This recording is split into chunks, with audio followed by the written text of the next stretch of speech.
Hello বন্ধুরা, আজকে আমি আপনাদের একটি নতুন রেসিপি করে দেখাবো।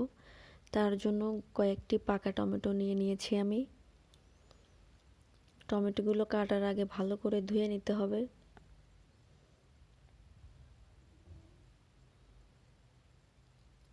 মাঝারি সাইজের 3টে আলু নিয়ে নিয়েছি। আলুগুলো ভালো করে ধুয়ে কেটে নিতে হবে। আমি টমেটো, আলু ছোট ছোট করে কেটে নিয়েছি এবং কয়েকটি কাঁচা ঝাল নিয়ে নিয়েছি। এটার জন্য মাছ কেটে নিয়েছি। পার্শে মাছ নিয়ে নিয়েছি, আমি আগে থেকেই ধুয়ে কেটে রেখেছিলাম। এবার এতে ভালো করে লবণ, হলুদ মাখিয়ে নিব। মাখিয়ে নিয়েছি আমি। কড়াইতে তেল দিয়ে তেলটা ভালো করে গরম করে নিব।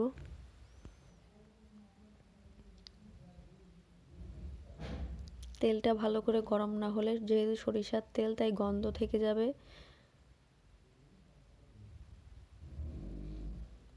সামান্য একটু লবণ দিয়ে দিব। মাছ দিলে তাহলে তেলটা ছুটে বাইরে আসবে না। তেলটা গরম হয়ে গিয়েছে, একে একে পার্শে মাছগুলো দিয়ে দিব।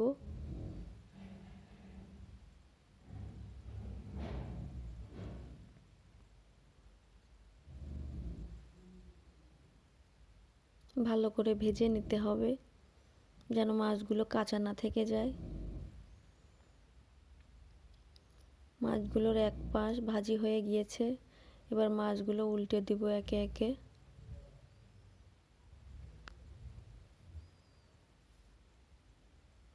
হলুদটা আগে থেকে মাখিয়ে নিলে মাছগুলো অনেক স্বাদ হয় খেতে। মাছগুলো আমার ভাজি করা হয়ে গিয়েছে, দেখুন কতটা লাল লাল করে কড়া করে ভেজে নিয়েছি। মাছগুলো উঠিয়ে নিয়েছি আমি। বাকি মাছগুলো আস্তে আস্তে করে ভেজে নিব আমি।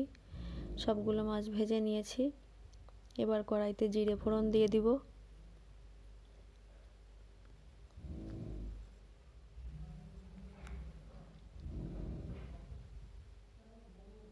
কেটে রাখা টমেটোগুলো দিয়ে দিয়েছি।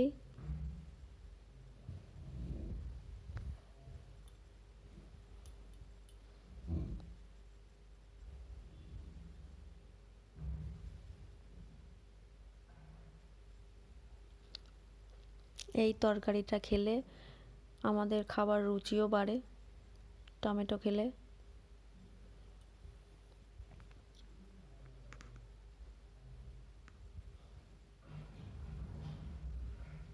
ভাজি ভাজি হয়ে গিয়েছে, এবার কেটে রাখা আলুগুলো আস্তে আস্তে করে দিয়ে দিব।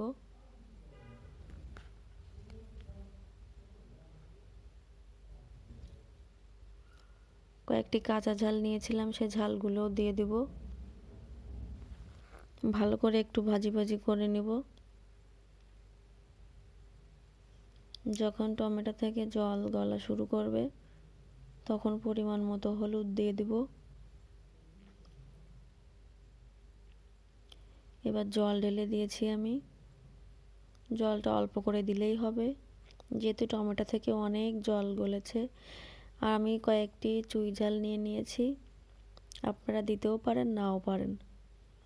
এবার ঢেকে কিছু সময় রান্না করে নেব, যেন আলুগুলো ভালোভাবে সিদ্ধ হয়ে যায়। এই যে আলুগুলো ভালোভাবে সেদ্ধ হয়ে গিয়েছে।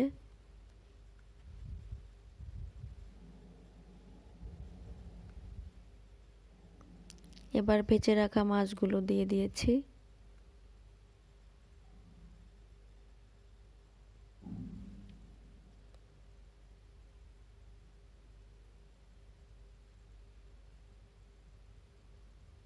এবার তরকারির সাথে ভালো করে মাছগুলো মিশিয়ে নিব, না হলে মাছগুলো খেতে ভালো লাগবে না।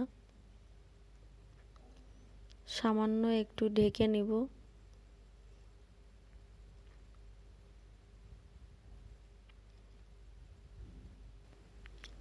আমার রান্না হয়ে গিয়েছে, এবার নামিয়ে নিব। আমার চ্যানেলটিকে সবাই লাইক, কমেন্ট ও শেয়ার করবেন, সাবস্ক্রাইব করে পাশে থাকবেন। এই দেখুন নামিয়ে নিয়েছি। দেখতেও যেমন সুন্দর, খেতেও অনেক স্বাদ হয়েছে। ভিডিওটি দেখার জন্য সবাইকে অনেক অনেক ধন্যবাদ।